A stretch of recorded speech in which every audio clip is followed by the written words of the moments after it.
Alrighty, folks, welcome into Chalk Talk Social. It is Friday, February 20th, and the news to kick off the show is that there's next to no sports news happening right now, and this sucks. This is just absolutely miserable.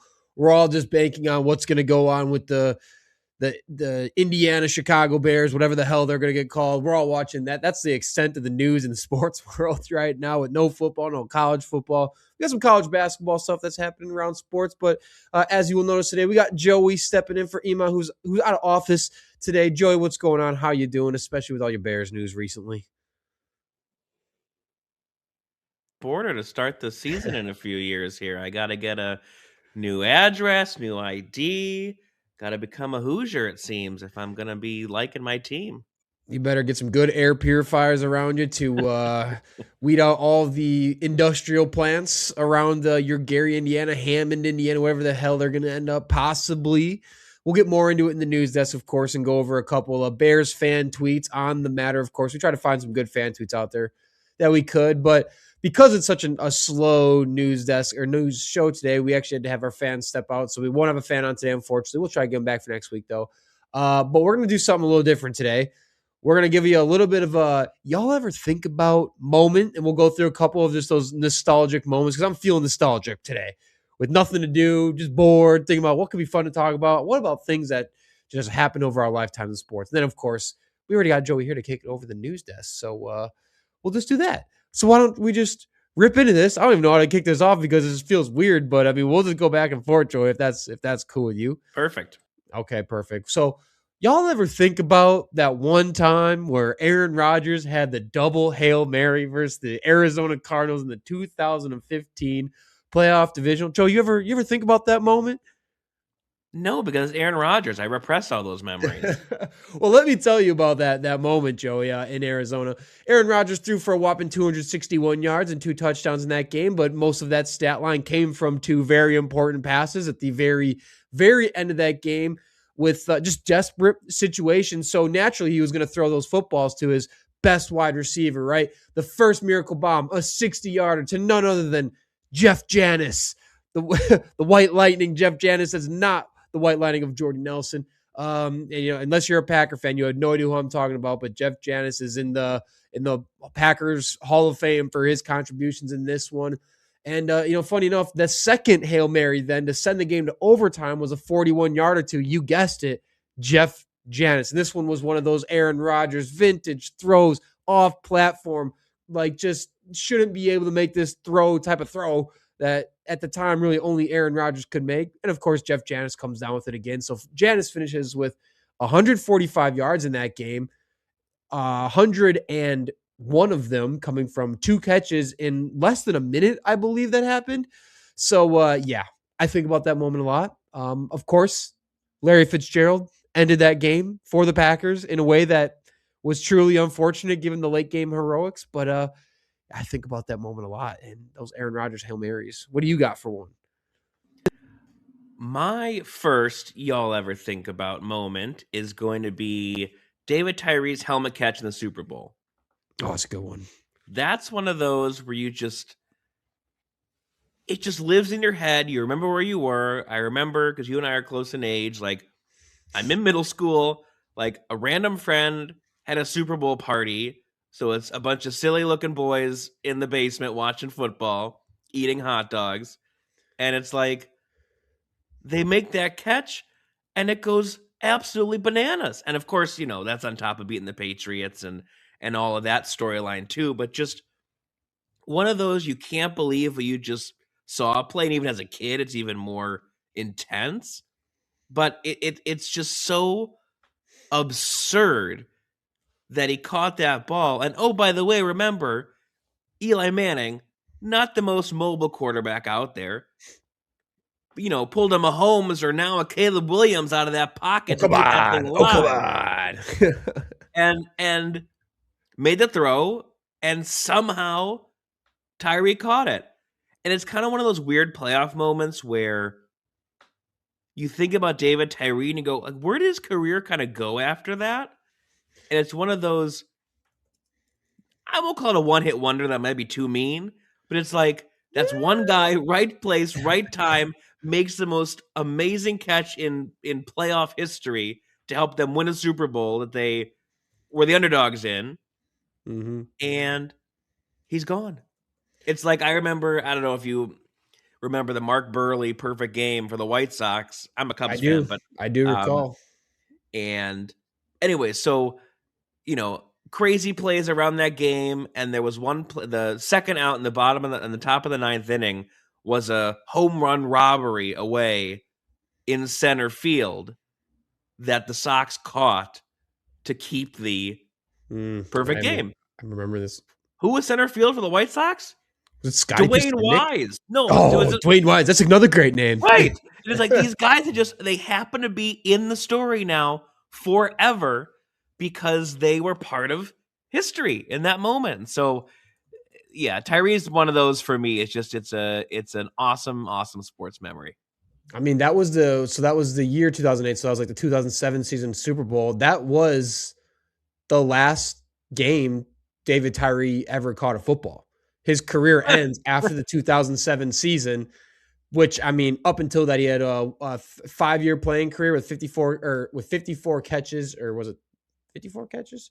Something like that. Not a lot of catches, not a lot of action. And that one catch was so impactful. I can't tell you how many young dudes were probably out there at the time, like in the backyard, trying to recreate that catch, like thinking like, some backyard football junk.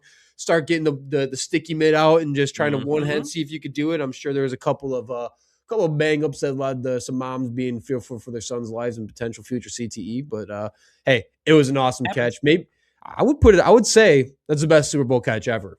I don't think there's been a better Super Bowl catch than that one, perhaps. Unless you're thinking of something. No. Eli Manning, too, the Tom Brady killer, Eli Manning. Awesome. I'll forget about that. Hey, y'all, do y'all ever think about that 2018 Monday Night Football Rams Chiefs 54-51 game? Y'all ever think about that game? Patrick Mahomes, 478 yards, 6 tutties, he just looked so unstoppable. Anytime there was a broken play, he made you pay. Jared Goff still on the Rams at that point. He had a 413-yard bagger of his own with 4 touchdowns.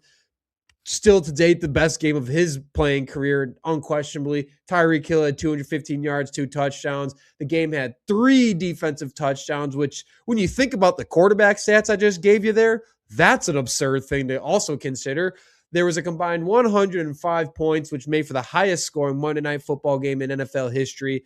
And this is one of those games where if you watch this, there was no one who was a football fan, a conscious football fan on 2018 and that Monday night that was not watching that game. You probably got woken up out of your sleep by your buddies in your room, your roommates at your college. I was like, you got to come see this game that's happening right now type of game. Not a single drive slowdown. One of the coolest, best football games if not maybe the most electric football game I've ever watched in my entire life. I don't think even the Packers Super Bowl was not as electric as that game. That was probably one of the best games I've ever watched.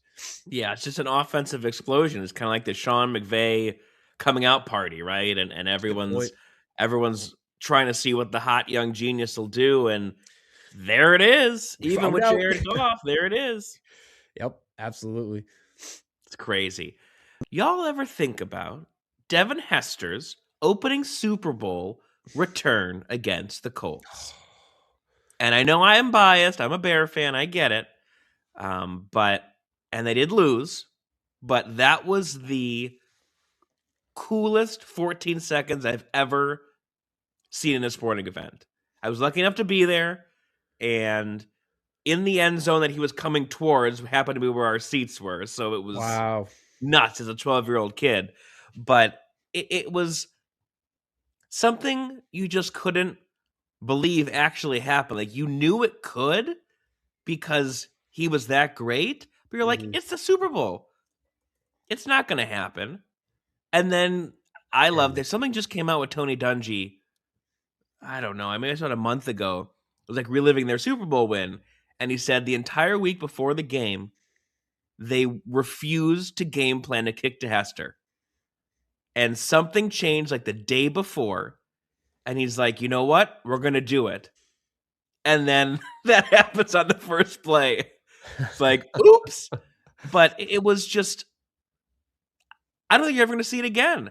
And for those people who don't remember or are used to the new kickoff rules in the last 5 to 10 years, like this guy was, I mean, of course he's a Hall of Famer, but can't miss TV, can't miss in person. Like normally you go, oh, I'm going to take a bathroom break during a punt.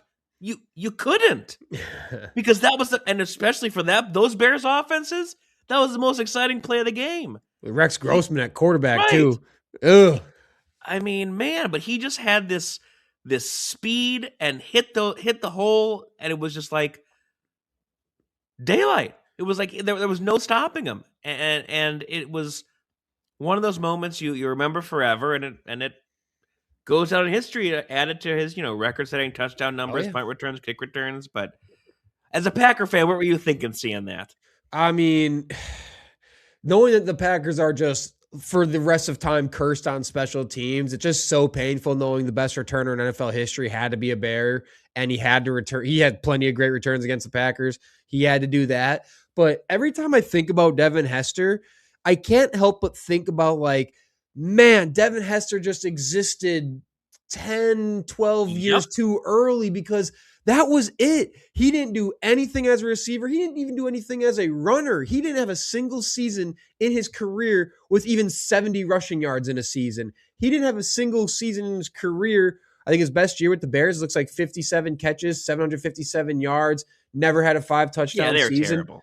Just so massively underused. And I know the dude like absolutely bombed on the intelligence test that they do. I don't remember what it's called now, but apparently he struggled quite a bit and posted one of the lowest scores ever. So maybe he just couldn't figure out a playbook or anything to save his life. But can you imagine a Devin Hester and a McVay or a Shanahan, LaFleur, Ben Johnson, one of those offenses? Oh, he'd have 1,000 rush yards a year. He's just, if you can't bring him down returning kicks, like, man, the guys today, the things they would have done with Devin Hester in their offense, just the amount of potential left on the table with him just feels. Yeah, I mean, back then the Wildcat was creative. Now that's common.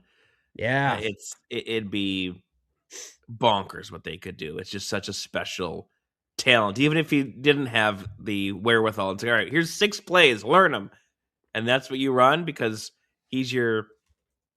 Not that was the difficulty, right? They didn't know how to pay him. That was the biggest controversy here because they're like, he's good at what he does. He's a receiver, kinda. So do we pay him number 1 wide receiver money when really he's the best returner? It was strange, but yeah, a missed opportunity for sure. It was early. It was, and then obviously Percy Harvin kind of comes after his peak, and then we start to see. Percy Harvin gets like a ton of carries. He's getting 20, 50 carries a season. He's actually getting involved as a passer. I mean, even Percy Harvin existed too soon. He was just the next iteration of Devin Hester, this insane returner. The Vikings at least got him more mixed into the actual offense itself, whereas, the Seattle didn't as much, and then a little stint with Jets. It's just he kind of was bounced around, was injured a lot, but they at least tried to get him mixed into the offense. So 2 guys, man, just existed 10 years before they needed to exist, and what could have been. But yeah, that Devin Hester return was just insane in the Super Bowl. I'm going to kick mine over to basketball because this one brings me back to some NBA 2K days. Do y'all ever think about those early 2000s Sacramento Kings teams, maybe the biggest what could have been aura in NBA history from these teams? I'm talking beautiful passing from Bibby, constant motion in that offense, playmaking, shooting, interior scoring, 3-point shooting with Stojakovic. They had the depth. I mean, on paper, this was a championship caliber roster. Anyone who watches the game today as a young fan, I strongly encourage you to get familiar with that Sacramento Kings team. Chris Webber, back in the day, posting 24, 10, and 5 in a league where the power forwards weren't really dominating offensively. They didn't really initiate like that either. So Chris Webber had kind of an era of his own, a little stint of his own. Peja Stojakovic, like I said, man, just a cheat code, especially on the video games. It didn't matter what you had in front of him. Dude was a walking bucket, just efficiency, glitch, off the charts. He was spacing, elite spacing before spacing became a buzzword. Defenses, like I said, put a guy in front of his face. It didn't matter. This dude walking whap. So Stojakovic was just, hey, Stojakovic in today's NBA. Are you kidding me? Are you freaking kidding me, man? Mm-hmm. And then, of course, the distributor, Mike Bibby, such a smooth mid-range game, just a cold-blooded distributor himself. People forget, again, just automatic. He was clutch, known for it. And then where this team really fell apart was that 2002 playoff run against the Lakers where they pushed to game 7. They looked like the better team for a long time, and they just could not get the job done. But that was really the year for them to do it, and it never happened.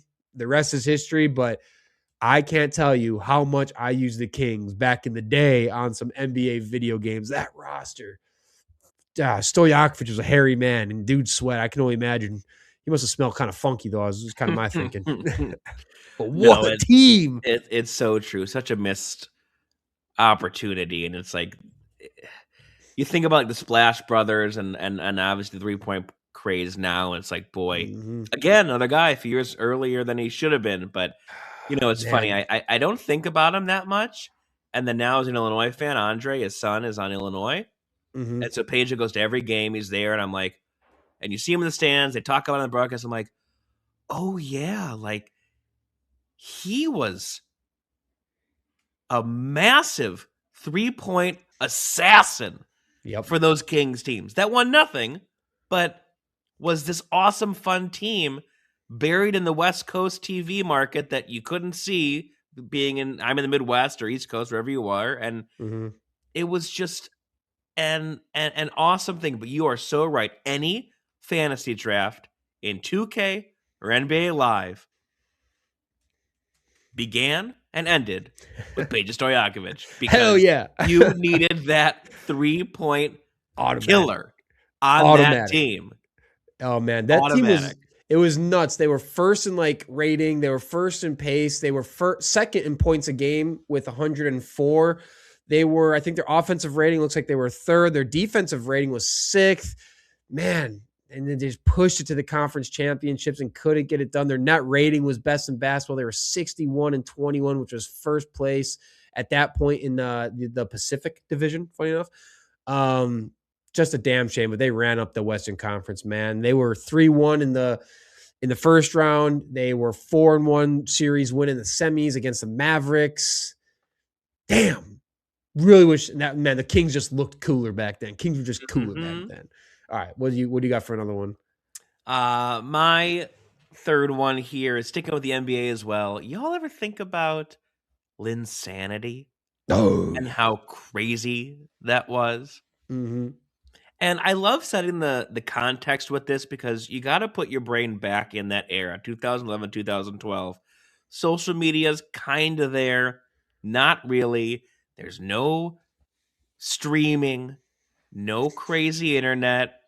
You watch, if you were a sports fan, you watched games, you missed the game, you're going to Sports Center, and everything is Jeremy Lin.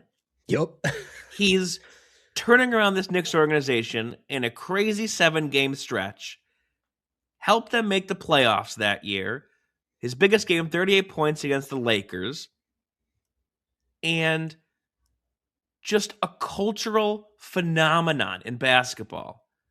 Obviously, Harvard guy making it an NBA is his own story in its own right, but what he did for the game, expanding it across the U.S., globally, Asia, in that tiny period of time is insane.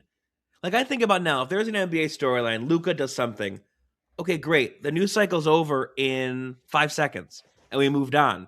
Or, that was great. Here's my HBO Max show. I'm moving on. The fact that I know he had a longer career than this, and it spanned a few months in the long run, propelling them to the playoffs. But the fact that the bulk of Linsanity was a week's worth of games. Hell yeah. And that's what changed everything, that everyone could have that monoculture moment to zero in on this wild story from New York. I miss that. Like, I miss that kind of a monoculture where we can all come together, especially in sports, and share that. Because that was crazy. It was short-lived, but no one's ever going to forget it. Ever. You know what the best part maybe about it is the Knicks weren't exactly a great team when this No. was happening. This was in that tiny little stretch of Jeremy Lin Sanity was February of Right. 2011 into 2012. We're talking late season basketball, not exactly great Knicks. We're getting competitive, great basketball. He led them on the 7-game win streak. He was averaging like 24 points a game in that like month-long stretch, almost 10 assists a game. He had that what was a 38-point game that was Yeah, just with the Lakers, the signature performance against the Lakers. And it's such a crazy flash in the pan, obviously insane stats for a non-elite guard. But then afterwards, man, like his journey was crazy. He plays for the Warriors, the Knicks, the Rockets, the Lakers, the Hornets, the Nets, the Hawks. He was on the Raptors team that won the championship. Trying to catch that lightning in a bottle again. Yeah, just never ever happened again. He was just a good role player the rest of his career, pretty much. But my goodness, it reminds me of remember when Austin Reeves was kind of coming on the scene for the Lakers, and we didn't know if it was going to be another like flash in the pan guy. Now he's had a little bit more staying power with his abilities. But I thought Austin Reeves was going to be like the next Jeremy Lin's. Like this guy just seems like a flash in the pan, just awesome numbers, and he's actually really turning out to be just a freaking good basketball player. But I mean, I if you weren't there for the Jeremy Lin, it's another one for the current NBA fans. Go culture yourself with some Jeremy Lin sanity. Maybe one of the coolest stretches of any player in NBA history, I would say. So there's that one. All right, Joey, how are we feeling? We want to kick it over to the news desk to wrap up the show today. I mean, we'll have a couple fan tweets in there to make up for the no fan on today. We'll get the Bears fans mixed into the conversation a little bit. But why don't we kick it over? What do we got? All right, first things first. We're starting with my team, your Hammond Bears. Reports coming out today. Indiana unanimously passed their Senate and House bills to pull the Bears to Indiana. And the Bears are releasing some statements saying this is a big step in the right direction for building a new stadium, with their sights now kind of set on Indiana and what that means for the team, for the fans. I can spend an hour on this, but I want your opinion first. But it was a day today in Chicago that was supposed to be when the Illinois legislature was making their final meetings, presentations, etc., for the Bears to stay. And now you have this. And the funny part is, which is ironic, so the news broke on 2/19, right? Yesterday. February 19th, yeah. Yep. And the area code for Indiana is 219. So it's happening. It's happening. There's a sign. It's happening. The Indiana Bears replace that C with a nice I. It's gonna look great. I mean, I know there's definitely a lot of politics in this one. A lot of folks are blaming the state of Illinois. It sounds like rightfully so. Kevin Warren's catching a lot of heat as well. And like, I feel like I'm probably on the side, like the state is probably more to blame here when you consider about how long these negotiations have been going on. And then Indiana steps in and like feeling like months later, this is already done. When this has been like a years in the making thing and just dragging feet, nothing happening. There's definitely a level of greed / being cheap / dysfunction on both sides that had just caused this whole thing to collapse. They've both entirely failed. Both sides have entirely failed the Chicago Bears fans. Because even if you want to blame the state here, Warren, we're talking about a billionaire owner, man. Like if it's just like to the point where it's not budging, it's going to cost all this money. Like we're not going to get our cheap win here that we wanted. Then sell the team to someone that'll make it, get the deal done. Because we're not talking about some 1990s pop-up franchise, Houston Texans in the 2000 type of franchise here. We're talking one of the most historic franchises in the NFL with a historic fan base, diehard, loyal, like another just great fan base in their own regards, much as I hate all the Bears fans out there. Like make this work. This is one of the NFL's staple teams. There should be no weird thing like this even coming into consideration. But like, I was reading that the new stadium is going to be like an hour away from Soldier Field now, and add in the traffic time. But like, yeah, that doesn't sound bad on face value. But I mean, an hour sucks. An hour extra traffic sucks, especially after a game. You're hammered. Come on, that's brutal. But think about all that's just from the stadium. Think about all the northern Chicago people, the western Chicago people. Like those drives really suck now to get to the stadium. Like they'll probably still make the drive. People are gonna do it. But like if they move. But what I felt was most insulting to all of this is they're gonna make it a dome. Are you kidding me? Bears are just like a gritty franchise, man. I mean, and I get it. They probably got to filter out all that nasty industrial warehouse air in the surrounding Gary, Indiana, Hammond, Indiana areas. But like, I feel like you're taking away a dome, a Bears in the dome. It's like, I'm Team Dome now. I have completely switched. I can't do it. I mean, that's being a Packers fan. Me imagining the Packers in a dome makes me want to vomit. So it's like, the Bears are one of those things too. It's like historic franchises built their franchises outdoors in the snows with those hard-nosed, gritty teams, cold weather games. Like it's just one of those sentiments, I guess. I don't know. Where are you on it with it all? This is a tough question because I feel like I've gone back and forth. But right now, I think after learning and seeing what everything has done over the past 3 years they've been dealing with this crap, that if they moved to Indiana, I think it'd be okay. Oh, really? It's weird, and I don't like it. Okay. And as a season ticket holder, it's even stranger. But there's a reality here, right? A lot of these NFL teams don't play in their states or cities. You got New York playing in Jersey. You got the Commanders playing in Maryland. Like, the Chiefs for now. The Chiefs are moving to Kansas.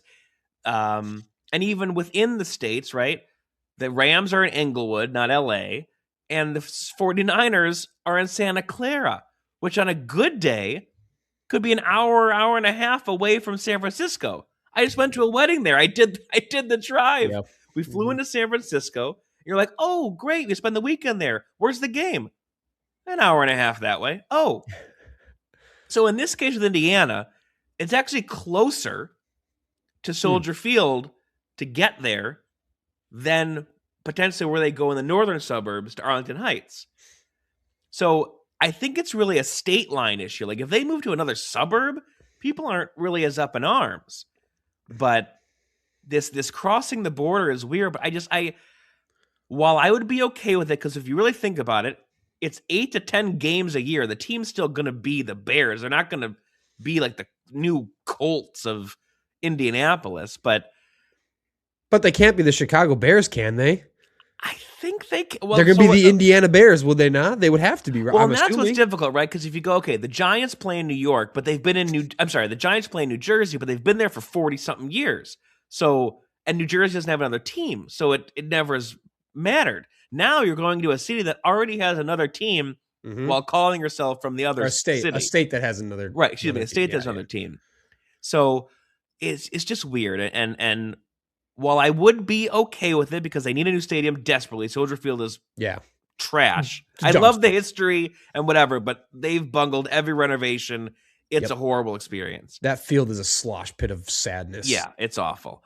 But I think they're still bluffing with this. I think they're staying in the state because if you're the Bears, move, perhaps. I think it's just another leverage move. I think this is the last kind of attempt to really say we're gone because you got Governor Mike Braun in Indiana doing a whole press conference and the Bears have a statement. So that's kind of real.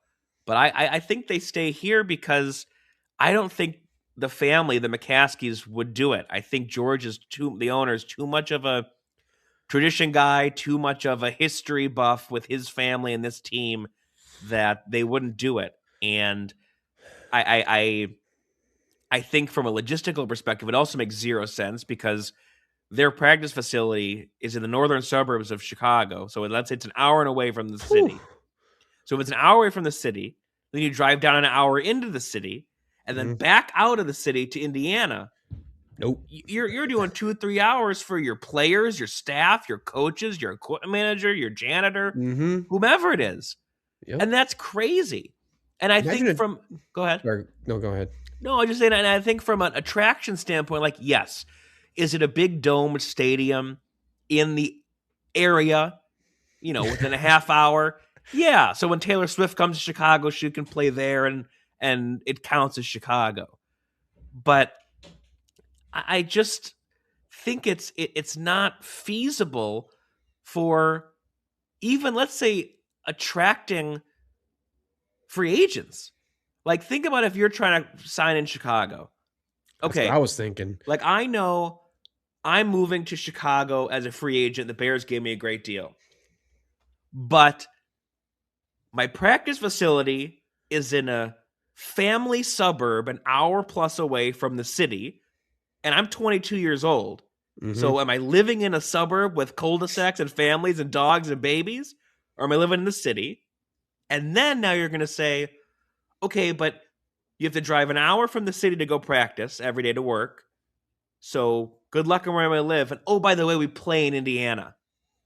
An hour away So from the another city. hour away. So you're going, I moved to Chicago, but my entire football experience as a new draftee or a new free agent at 22, 25 years old is in a American suburb, like, traditional white fence, whatever. Mm-hmm. And then my games are in an oil refinery in Indiana. Yeah, When am I spending time in Chicago? They'll never have that experience. It's a bad work commute like we all deal with. Yeah. It just makes no sense. That's exactly what I was thinking. This move is going to make attracting free agents damn near impossible because one, who really wants to play in the area that they're suggesting? And two, like you said, there's nothing around. It's harder. I mean, as a Bucks fan or Packers fan, like, and you think about it, like Lambeau's dead center in the middle of a neighborhood. Like everyone talks about why it's tough for the Packers to attract free agents sometimes. People want to play for these big cities, these big teams, these big markets, all the lights, all the things to do, especially when you're young. And then now the Bears, they go to Hammond, Indiana.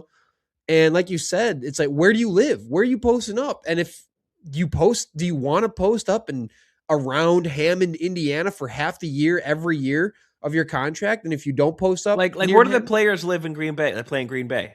Yeah, so that's the same thing. Like they kind of live around neighboring areas in a sense. I have a friends who are from areas like called Bayport, where they have lived around different players, so they'll live within 30 minutes ish of the stadium. But like that's what I'm saying. You're definitely probably not living in Illinois in Chicago because none of those guys want to commute an hour to the game, especially early games. Like there's no point. It's crazy work. You're going to have to stay a lot in Hammond area, Indiana. And I just think attracting players is going to be so much tougher.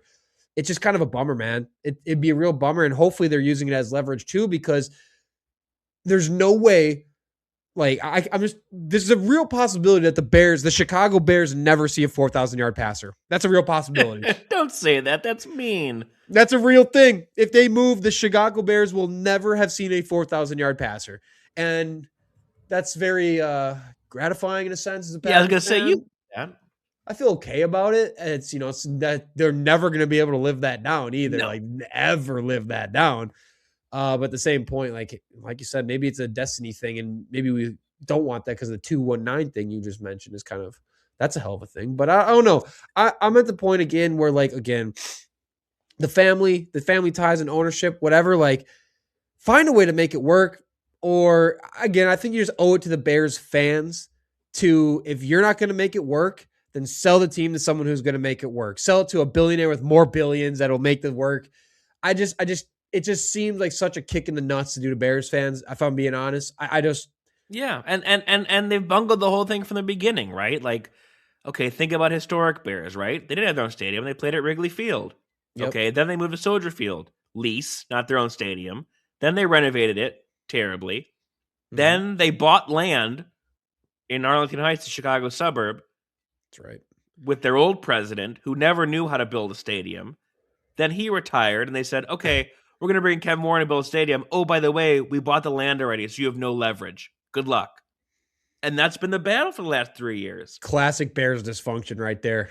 I mean, it's the same. It's crazy. So, and you mentioned they're not a mom and pop, Texas startup team like the Texans, and I kind of disagree with that. As founding and as big as they are, they operate like they're your small local bakery down the street. Like that's just how they are, and they're just not as much as I love them and they've made great strides, they're just not at the forefront of NFL business, of big boy NFL business True. that owners get in and deal with.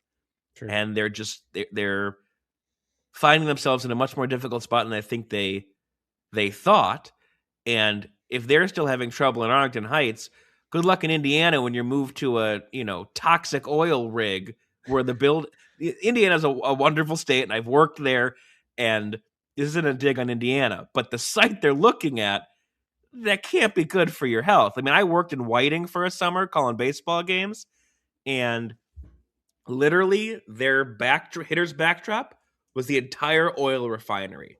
It looked like you were in the middle of Blade Runner with flames shooting out, not timed with home runs, part of the rig. Like, it was frighteningly cool, but I don't know if I lost a few years of life working that summer. How far is Gary, Indiana from where they're planning? I think both are about 45 minutes from Chicago-ish. Okay, because I was going to say Gary, Indiana is known for being the largest steel mill area in the United States. You can't breathe when you drive through there. That runs on burning the shit out of coal, man. So at the end of the day, okay, you're going to build this awesome stadium, but again, I don't see that it's going to really attract the events that you're thinking it's going to attract to pay the bills on this thing. Right. What Super Bowls coming to Hammond, Indiana, in anywhere around the biggest coal plant in the country that is notorious for dirty, dirty air, man? Right. If you thought the 49ers thing was bad with the electrical subfusion, good luck with this. You're going to get Bears collapsing on the field because they can't breathe because their lungs are full of poison, man. Speaking of Bears and Bears fans, why don't we do some Bears fan tweets about the whole thing, kind of make up for not having fans on the show today. So we'll kick it off here with the first fan tweet. It's a nice backdrop of of Hammond, Indiana here. Great industrial looking backdrop.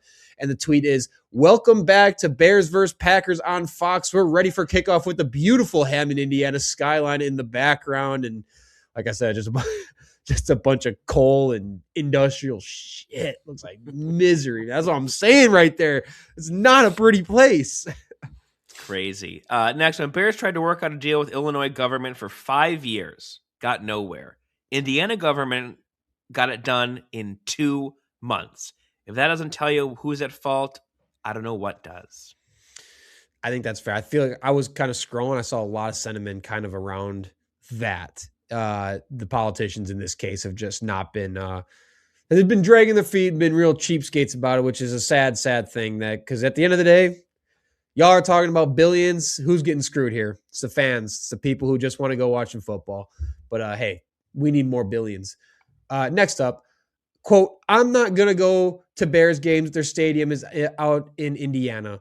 But I'm still dragging my fat ass over the border, an hour car ride to see my team. I'm not going to be happy about it, but I'll 100% do it." You're going to do that? Is that going to be you? That sounds like it's going to be you. That's me. Now, I'm not saying you're the fat ass, but it sounds like you're going to drag your ass over the border. Yes, I will. I just get scared because, boy, if I leave 3 hours early for a game now, I'm going to have to leave the day before just to get there. That's what I'm saying. Your fans should not have to do that to go watch your team play football. We're camping out like we're at Cameron Indoor. Did you hear, I know San Francisco players. Did you see Michael Irvin talking about just San Francisco just being one of the most Super Bowls he's ever been to, and the travel to it all is bad. The city, he hated everything about it, man. But this is what it's going to be for the Bears, possibly. Next one here is Illinois playing hardball, and the Bears moving to Indiana feels like the Cubs letting Maddox leave all over again. And for those not in Chicago, that's referring to Greg Maddux, Cy Young Hall of Fame pitcher who they let walk away after his first Cy Young, and regretted it ever since, as he went on to be an all-time great and World Series champion with the Braves. And it's just, they're playing hardball over stupid things and let a great guy go. The same here. They're playing hardball over things, and they might lose their team to the guys across the border. That pulled up that Maddox contract. 1992, one of the best pitchers in baseball, pulled in a whopping 5-year, $28 million deal. Can you believe where we have come? Yeah, you gotta be sick. like Woo! Otani. Woo. We're talking 600 million now. And Maddox, one of the greatest ever, got a 5-year, $28 million contract. Is crazy. All right. Enough on the Bears. What about another team potentially moving lands or definitely moving lands now? Let's go to the Kansas City Chiefs. They're making a big-time restructure for Mahomes. They're gearing up for Dynasty 2.0 maybe, converting $54.45 million of Mahomes' salary in 2026 into a signing bonus, and lowers the star quarterback's cap number to $34.65 million. They're creating $43.56 million in cap space for the upcoming season.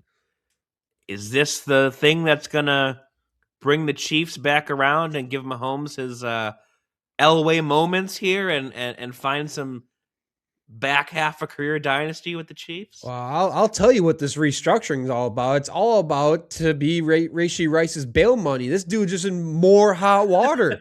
You're going to need all the money you can to get this guy out of prison if you want him to be around in the league. But hey, just remember, kids, don't smoke weed. But Rashee Rice will be welcome back in. He's got another like assault thing on a woman getting all hairy, and this guy's just his days seem numbered in the league. But yeah, I would think this is definitely the move that they're trying to be aggressive for the Dynasty 2.0 run, like you kind of mentioned. There's still a lot more restructures to come. Obviously, Chris Jones is going to be one, and they have some key free agents coming up. I think they'll bring Kelsey back. They'll find a way. It's just one of those guys you keep here forever, unless it's like but I also said that about, Devontae Adams. It could be like one of those where maybe Kelsey goes and spends his last year or two somewhere totally random.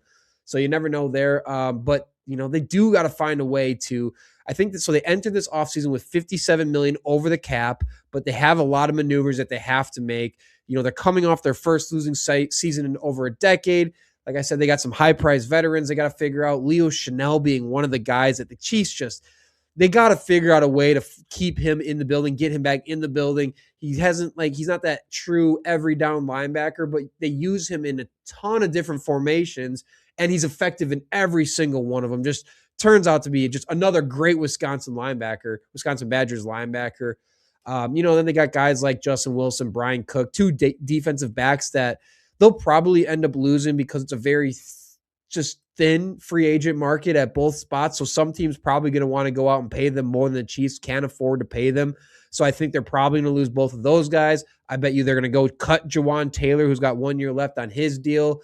They got some older vets like Dana and Drew Tranquil. Just move on from these guys. And shit, man, go ahead, Jeremiah Love in that backfield. Get rid of Isaiah Pacheco. Do not bring him back. Bring back Tyreek potentially. I think get rid of Hollywood Brown too. I don't know what they're going to do with Juju, and then also maybe just go draft your future tight end as well. And then I think they're gearing up with all this money to go get a Trey Hendrickson type of. They need a pass rusher, man. I think. I'm blanking on his name now. The white dude that they got. Why am I blanking on his name? Give me a second. Do you know what I'm talking about? The Chiefs pass rusher who's No, of course not. You don't know who I'm talking about? Hold on, I'm looking up their depth chart right now. Not to have any dead air here, but I'll get it in 1 second. I've suppressed all white edge rushers. So George Karlaftis, one of the few. He's there. He's a nice player. They have Chris Jones. They'll restructure. Like I said, Mike Dana's probably gone. That's one of your defensive ends. Charles Omenihu's probably gone. It's another one of your defensive ends. Like I said, Drew Tranquil probably gone. That's one of your linebackers. They got to go get something big for this front seven with the state of his. Chris Jones is not a young dude anymore. And while Karlaftis is good, he's not like an elite world beater. So I think that Mahomes moves, and it pushes an $11 million against Kansas City's cap for the next 4 seasons, which in 2027, $85 million for Patrick Mahomes, folks. Woo! That's a kick in the can. That's kind of the repercussions of kicking the can on some of these deals, man. That's a crazy number. Those are Tua numbers right there. But you never trade those Super Bowls, right? You'll live with that. Yep, I'll do it 100 times over too. But I really think it is about gearing up for this last, dynasty push with Andy Reid in the building. I think them bringing back Bieniemy was another thing. But they lost Matt Nagy, so they're screwed, right? Oh no, not Matt Nagy. Yeah, I can't believe he got another job calling plays, man. Just crazy stuff. So, I think they're gearing up to go make a big, big splash on defense. I do think Tyreek Hill will force his way back on the team. I think they'll welcome him back with open arms. I just think it's a natural pairing for where Tyreek Hill is at, kind of the market he'll demand. And, he's going to want to go play for a winner, a guy who's going to be competing. And who better than the guy who you won Super Bowls with and just dominated the NFL with? He's not going to be the same Tyreek Hill anymore, but I kind of think that's what they're planning for. I can see the Chiefs going out and making a big pass rush move this offseason. They need it. They gotta be, especially if they don't get back Leo Chanel, they got to do something big for that defense. And I think that's a big reason why they're freeing up this money. And like Mahomes is coming off an injury, man. It's you never know. It's a big injury too. Yep. And I really like the state of their offensive line right now is in a great spot. They've rebuilt it, or, it's in a much better spot than it was. So, and it's younger. Obviously they got Creed Humphrey anchoring the thing. So yeah, I think, like I said, if they add Jeremiah Love in the draft, which good luck everyone else. That sucks. That, especially with Bieniemy in the building. Oh, yep. Come on. That's brutal. All right. You got any thoughts on the Chiefs' plans and schemes here? It's just, the rich get richer by restructuring, right? It's like you got to do it, and it's the world of the salary cap and how they build it, but you have to take advantage. You don't know how much longer you're going to have a stud Mahomes and Andy Reid, and you have to squeeze everything you can out of it, especially, which I'm sure they're feeling the heat too, like we were just talking about, with the Missouri side of things being pretty pissed at their teams leaving and leaving Arrowhead and the history and everything there, that maybe they can cover it up by winning on their way out to make the fans happy, because that's a big deal too over there in Kansas City. Well, according to our guy Eman over here, Kansas City will never be back in the playoffs with Patrick Mahomes. That's true. So, Mark that. I forgot. We got to keep that. We got to keep that fresh, and he's never going to live that one down, I don't think. Or he's just a brilliant genius ahead of his time. Yep, and he's a billionaire off winning his bets on that in Bali. I was like, he might as well just place a small wager on that, $100, because something tells me if he can find a way to wager that deal, it would make him a millionaire. Maybe he did already. He's on vacation or out today, but maybe he's already gone. He's big leaguing us with his big boy money now because he made good bets. All right, what do we got next? Next up, ESPN replacing Sunday Night Baseball with Women's Sports Sundays. Sunday Night Baseball, been around for 35 years, prime time matchup, staple of our TV nights during the summer. It's now going to be Women's Sports Sundays featuring top matchups from the WNBA and NWSL, National Women's Soccer League. So, new 9-week block. This is following the end of ESPN's MLB rights deal. There's going to be tons of games, in-depth studio segments, enhanced coverage, etc., boosting women's sports on the network. So it's kind of two stories in one here. It's going to be a eulogy for Sunday Night Baseball, and then what it means for ESPN really investing in the promotion of the WNBA and women's soccer. Yeah, so definitely something ESPN would do here, right? I mean, I'm going to be honest, I'm kind of excited for NBC to be having these rights and Peacock and not ESPN, because anything ESPN does over the last 5 years just turns to shit.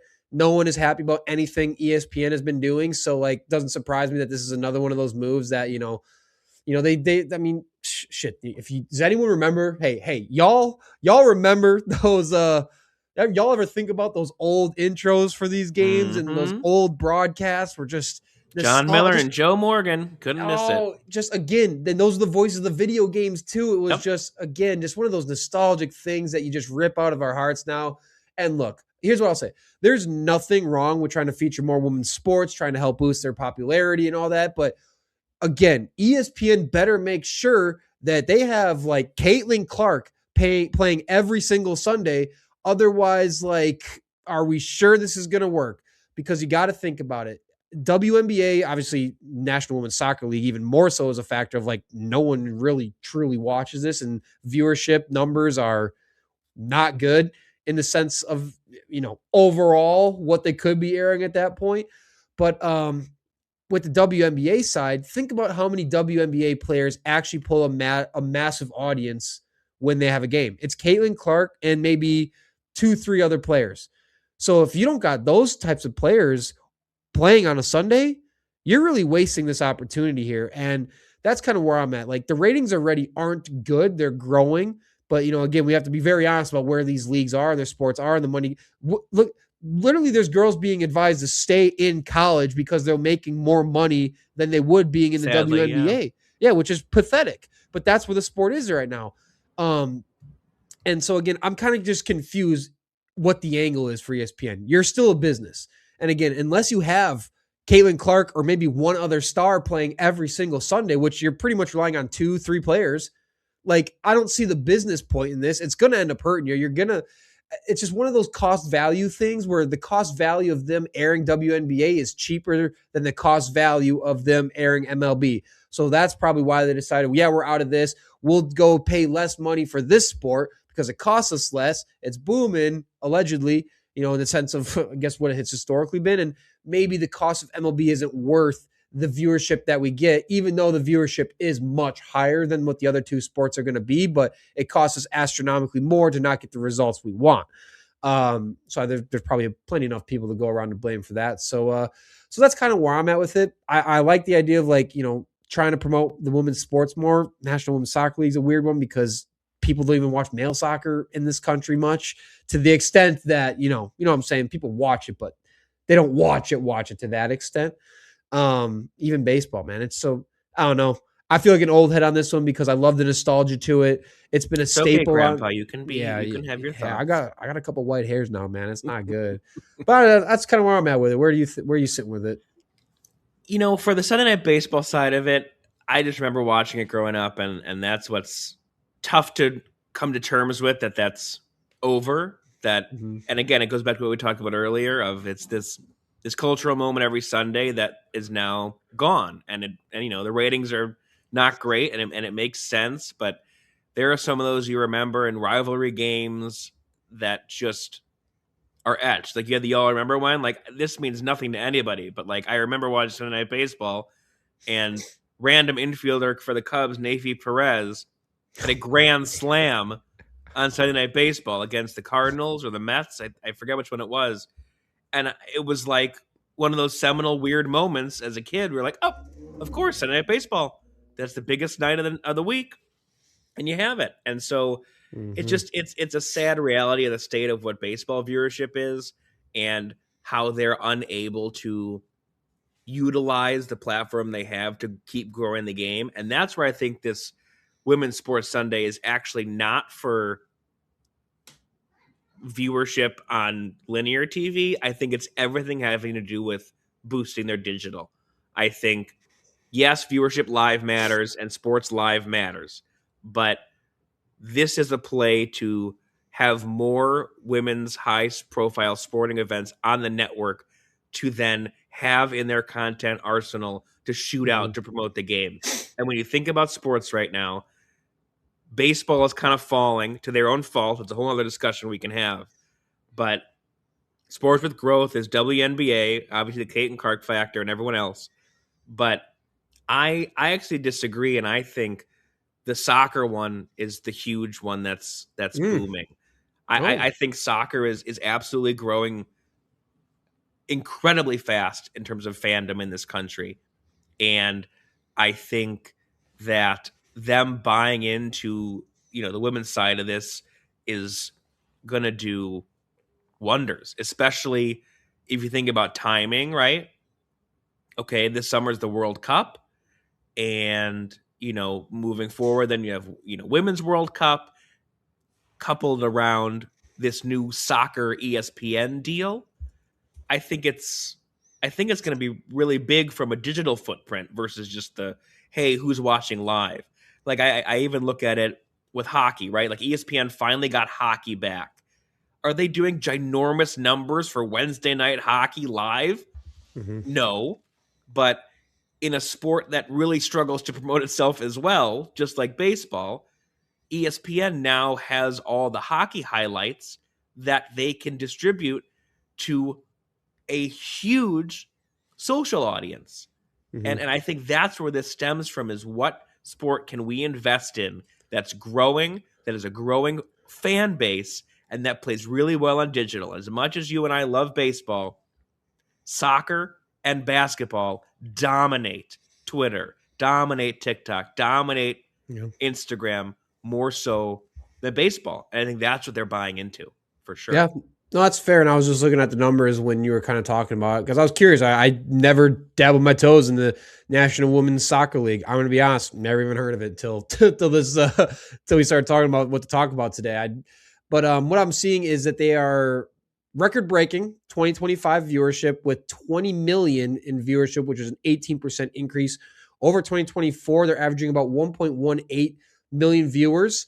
So yeah, definite growth there. And then on the ESPN or baseball side of it, so the average MLB game averages between about 2 million viewers. ESPN specifically is about 1.7 to 1.8. So not like a dramatic difference here. And where I think the direction of this all is coming from is MLB TV and streaming saw a 27% increase in viewership.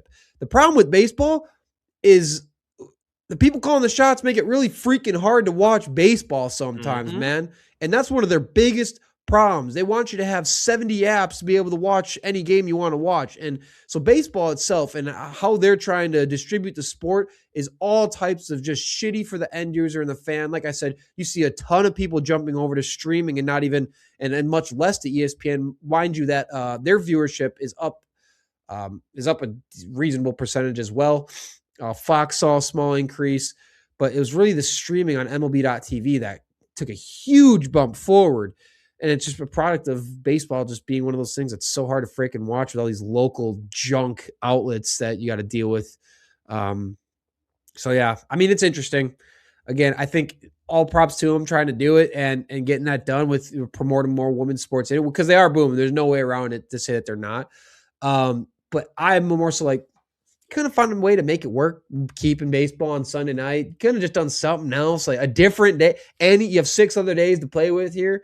There's no football on Tuesdays. We could have done something for a Tuesday, make this work. Just like why, I just don't see why it had to come at the expense of baseball. But obviously it's a money thing. They want to cut that contract for a cheaper one with what they believe is upside. But I'm excited. Hey, like I said, I'm happy it's NBC taking over because the ESPN product in general is junk. So, hopefully it's for the better for baseball. Honestly, hopefully. It's kind of more upside optimism, I guess, to it. But all right, what's next? Well, now we can go to the downside of baseball. Oh, perfect. So we have an MLBPA leadership change that wasn't planned. So Tony Clark, the lead of that association, is out. They're like, okay, making a change. Certain things going on in the labor. Obviously, a lockout is looming next year. Mm-hmm. The problem, though, is he was having an affair with his sister-in-law. Uh-oh. Which is a personal issue in its own right. But that's a problem. But she happened to also work for the MLBPA. And that's what helped with his downfall and swift removal from the position leading the players in what will be the hardest labor fight in recent memory for baseball. So, he's taken a good page out of Sharon Moore's book, but did it even worse, keeping it close to home. Oh, what a moron. And there's the personal story of this, and then also the holy crap, what does it do for baseball now that is really everyone's just saying the quiet part out loud of, there's no season next year. We just know that's going to happen. So good luck. Wow.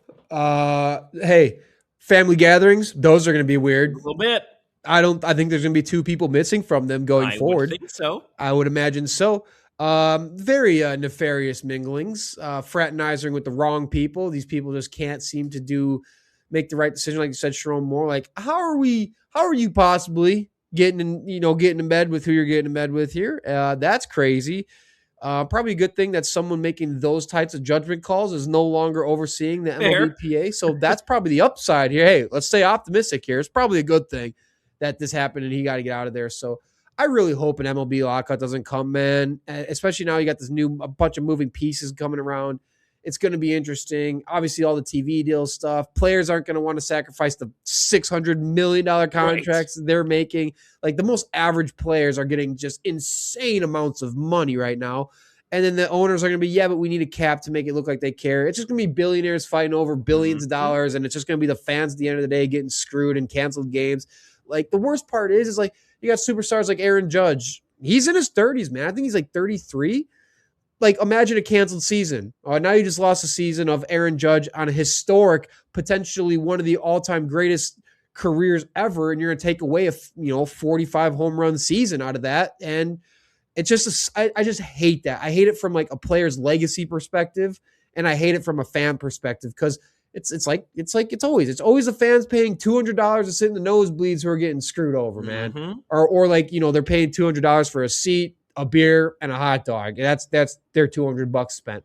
So I really hope it doesn't come to a lockout. But yeah, it seems like Tony Clark's got a messy house that he's got to be doing some Just cleanup action. Yeah, but like, can you imagine like the NFL in this day and age doing a lockout? Like, there'd be riots in the streets. Oh yeah, like, that's how far baseball's fallen to where everyone's like, yeah, this is gonna happen, and we're gonna have to deal with it. Like, I just don't get why there's such a resigned fate here that this is inevitable. Like, get to the table and figure it out. Like, you can't just miss seasons. I mean, it's kind of funny from a, let's say, a Cubs perspective or even a Brewers perspective of like, okay, well, we might as well spend our money and do things this year because we're not playing next year. So it's an all or nothing season. I mean, it's just crazy. Then there's other reports that MLB, like there's the revenue sharing of all the TV deals, and MLB's been not sharing a certain fund of it with the teams because they're holding back $75 million per team to then fund team operations in a lockout. So like all the staffs, et cetera, that will get laid off, they're trying to be good and give them the money. But like the fact that you're already preemptively planning for that is a war chest problem. Yeah, like the $2 billion war chest. Right. And I think it's exactly what you said. This negotiation, which is rarer, is less so, yes, it's a players versus owners battle and the union and all that. It's really the owners versus the owners here. It's the Dodgers style of owning versus the Pirates style of owning, and how they get along and clash and play in the same league is what's the argument here. I mean, if I'm in a perfect world, the Pirates are relegated. Bye. Like, you don't want to win. You don't want to invest. So long. Let another team come in and do it. But this is going to be a billionaire fight all the way through. And it's funny because it seems like, and I'm reading John Heyman, big MLB guy, insider, like he's saying this, it seems that teams have never been more united in terms of bringing on a salary cap, which is interesting, which also makes it interesting that these teams are putting aside 70 something $million for in case there's canceled games. But like, oh, that's a weird, interesting thing. You don't want to, these small markets, you want to maybe put that towards some of your players. That's $7 million. Right. That's $70 million you seem to have laying around for rainy days. It's got to be higher than many payrolls. Oh, interesting. You don't want to put that into the players, perhaps? That's interesting. Oh, but at least we got that as a rainy day fund in case games get canceled and fans get screwed over here. So that's interesting. So, but it seems like no matter what happens, we're getting a salary cap in baseball, which it's going to be really interesting to see how that shakes out. I've been a proponent of it. I've wanted it because I can't stand being a Brewers fan and having to watch the Dodgers go out and pay gajillions of dollars to just load up an all-star team every single year. Meanwhile, the Brewers are just trying to make a playoff run with a bunch of 18, 19, 21-year-old dudes that those are the only guys they want to invest money in, and the occasional veteran that's cheap. So, like, I'm for it. I'm very curious to see how it plays out. But, yeah. How do you retro that? Like, with the big contracts now, how do you retro the back half of Ohtani's deal where he's owed $600 million? That's also a crazy thing. And that's where like TV deals are going to have to come into play, and the TV money that's getting distributed comes into play. And what share the players are getting out of that is definitely going to have to change and get altered to, I don't know what you do with the Ohtani stuff, man. I really don't know what you do. It's, hey, they got an owner who could probably pay it out of pocket. Let's be honest. True. And, that's probably it right there. All right. What's next? All right, last one for you here. I'll give you some, I think, good news. Your guy, Pat Murphy, contract extension with the Brew Crew. Oh. Is he the right fit to lead the Brewers to hopefully a World Series for them. If not, just a long playoff run and keep grinding in the NL Central. Pat Murphy is not the right fit for the Brewers. He's the perfect fit for the Brewers and where they are at right now. He's had tremendous success in his career long before pros, coaching at Arizona State, tons of success. He knows how to resonate with the young guys. He's that perfect blend of like personality. He's extremely caring, but at the same point, he's just the right amount of hard assness to where he's going to hold you accountable. And he's like that hard ass dad, but at the same point, like he loves the absolute shit out of you. Perfect Wisconsin guy. Oh, 100%. He's perfect for it. He's been on the Brewers bench for a long time under Counsell. And just speaking of Counsell, man, I mean, the Brewers had a total like cultural revival with like the team and even the fan base being like mixed in with the team and wanting to support the team once they got Counsell the hell up out of there. Felt like while Counsell was there, those last couple of years were just a dark cloud of just dumbassery hanging over the franchise, and anything that dude would do on the field was just seemed like the wrong decision. And like I said, Murphy kind of brings that energy that has seemingly reignited the fan base's belief in the Brewers. And the Brewers are remaining one of the youngest teams in baseball, one of the least expensive teams in baseball. They have again made sure they have one of the top farm systems in baseball. So they're leaning all the way into this youth movement and, hey, let's bring up these guys. And of course, every time they develop a great pitcher, they just trade them before paying them. Yeah, back they're to good that at that. Yeah, they're very good at that, but they're just stacked up with more guys than they keep bringing them in. So they got the perfect guy who knows how to resonate with these young dudes and coach young guys and get the most out of them and just really meet them to where a coach needs to meet a player to like make this work. And of course, you got a great veteran like Christian Yelich. I mean, I say great. He hasn't exactly been great on the field lately. But great in terms of leadership, mentorship, the quiet superstar.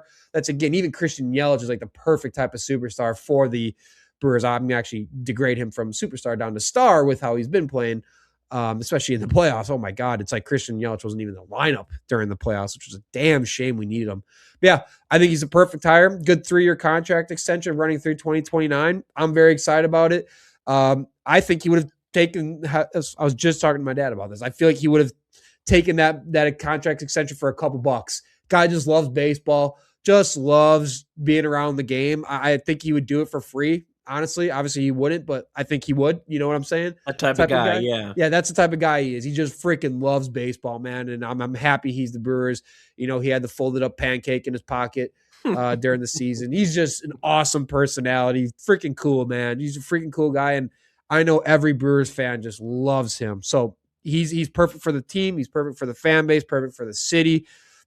Perfect hire. I'm happy, very happy he got done. After a lot of baseball talk, good way to cap it off. Absolutely. Right. Yeah. It's interesting now being on the other side because now the Cubs have Counsell, right? It's like who's going to win that. How do you feel about that? Obviously the Brewers got the Brewers win Series 1 in Cubs Brewers playoff history together. Brewers take the 1-0 lead. How do you feel about Counsell down there? I think so far he's been all right, but I think he's been more impactful from a cultural and a get your shit together perspective versus like X's and O's baseball. Like I feel like he came here with a promise that they're going to allow him to build a team, spend a lot of money, and win. And then the first couple of years here, they're like, we're kind of scared to spend money still. And he's like, no, please buy me players. So I think he's very good, but again, it's as much as him and Pat Murphy were on the staff together, I feel like they're just complete opposites of style and approach to the game. And so I think for right now with Counsell, the honeymoon's still good, and they won a lot last year, and we'll see. But these things run out thinly. Joe Madden was a huge culture guy and changed the game and won at the World Series. And then it ran its course. So I know the Cubs front office here loves Counsell in terms of like Jed Hoyer, the GM, I guess he's president now, was always saying like if Craig Counsell's ever available, he's my guy. Like I have to get him. He's the smartest, best manager in baseball. But that was you may disagree. I may disagree too. But they poached him because of that. He was their savior to be the manager of this team, and so. There's a lot of pressure that comes with that. One fan base's trash is another's Mhm. treasure, which is interesting. I can imagine why Craig Counsell was pleading for them to buy players, because what he got when the Brewers weren't buying players and he had to make do with what he had, it was really ugly. It really exposed his flaws as a manager. Like he can't manage his team to get over the hump, to get to the next level. And his pitching decisions were wild. And yes, the Brewers definitely had less talented teams than most Cubs teams over the past 10, 15 years. But I mean, again, if you're that great of a manager, you'll find a way. But it seemed like most games were leaving like, what the hell was Counsell doing out there? How are you making that decision? How are you pulling him here? Why are you doing that? That seemed like the majority of the last like 2 years with Counsell in Milwaukee. And I just feel like you don't have that sentiment anymore with Pat Murphy. Occasionally, like in the playoffs with Pat Murphy, I think there was some questionable, why the hell are we rolling with a 1-inning starter here when we know we got this hot arm? There's again, no manager's ever be perfect, but yeah, in terms of like where the team's at, where the vision is for the Brewers and what they're trying to do, and what they're trying to build, I think Murphy's the perfect guy for it. And yeah, I agree. I think Counsell's probably a better fit for where the Cubs are at, what the Cubs are willing to do in terms of spending. Whole different pictures here. I think it's a much better fit, like you said. Now you guys just got to get past your Brewers hump. That's all. Got to get Pete Crow Armstrong to figure out how to put bat to ball a little bit more than he was doing there towards the end. He struck out. Oh, don't worry. He'll figure it out. He struck out a lot. Oh, it was brutal, but he'll figure it out. He's still a baby. He'll get it together. I hate that guy. I just hate looking at him. All right, that's another episode of Chalk Talk Social. We will see you guys next week per usual. Hopefully there's more news happening in sports. Who knows? We'll figure something out either way. Top 10 and 10 might get a little bleak. Until then, y'all have a great weekend. We'll see you.